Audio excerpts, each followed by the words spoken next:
On October 31st, 1980, at just above Midtown Gallery in New York City, artist Lorraine O'Grady, dressed in a long red robe, debuted her new work of performance art.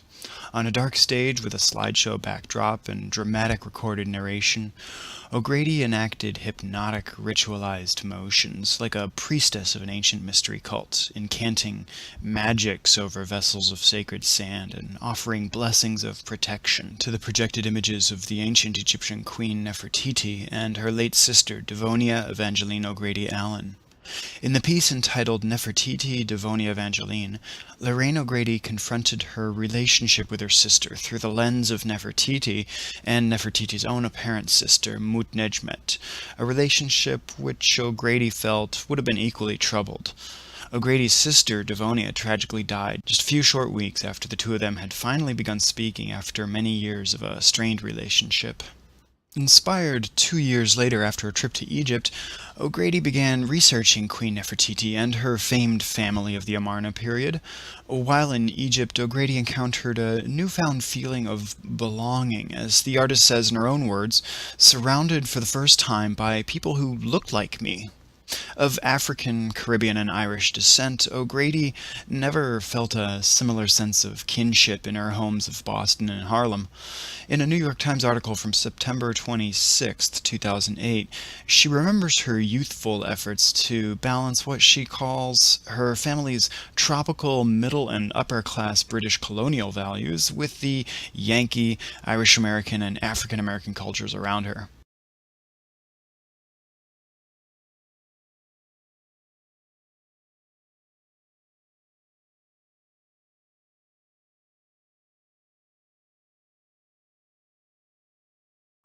Hey, Lorraine. Hi, how are you? Welcome, come on in. This is such a great studio. Well, that's where I live and where I work.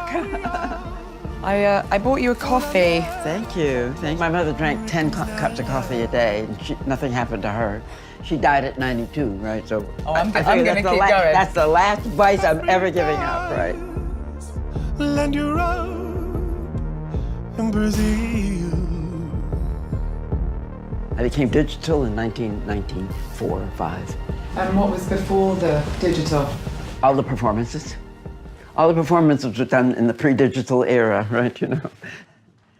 I don't have anything on the walls because there's no space to put anything on the walls. So the only image that I have on my walls is this.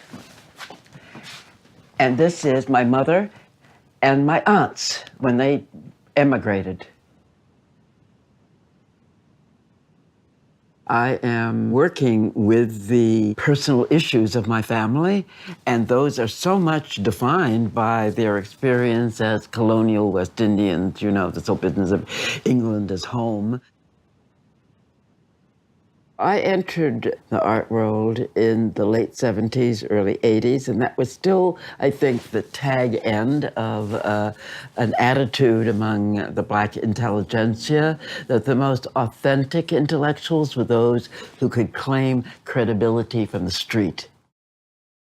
I was coming from a rather different place. I'd been trained in a very elitist way, and I felt as I watched some artists who were very bourgeois claiming credibility from the street, that in fact, what they were doing was in some ways being complicit in their own invisibility.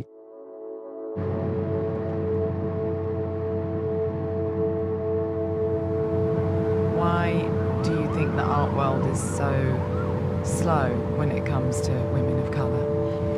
We are the most extremely marginalized, okay? We are the most extremely marginalized.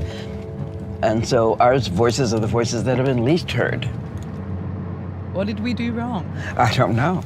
We just were, you know, listen, race and gender inflect each other in the most curious of ways, right? You know, so that race is not, race, yes, most of us do prioritize race in terms of the order of discriminations, but we can't forget that, you know, gender is also another form of discrimination. So if you have two, then you are doubly marginalized, right? If you're both black and a woman, you're certainly at the bottom of the totem pole. And And so our voices were not worthy of being heard. Reading about you and reading your work and seeing your work, for me personally, it has given me, even in a short space of time, a greater understanding of myself and my place wonderful. in the That, art. one can't ask for anything more than that, really. Sometimes, like, I think that making art is a way of sharing yourself and saying to others, it's okay, it's okay. It's a way of saying to others, you're not alone.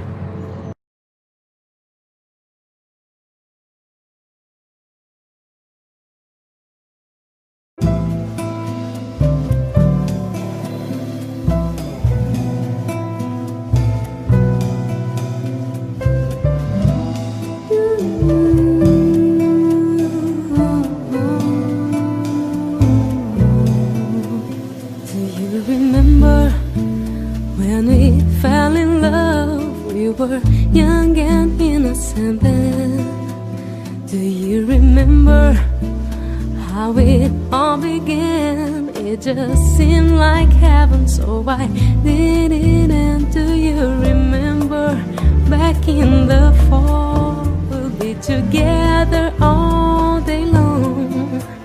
Do you remember us holding hands in each other?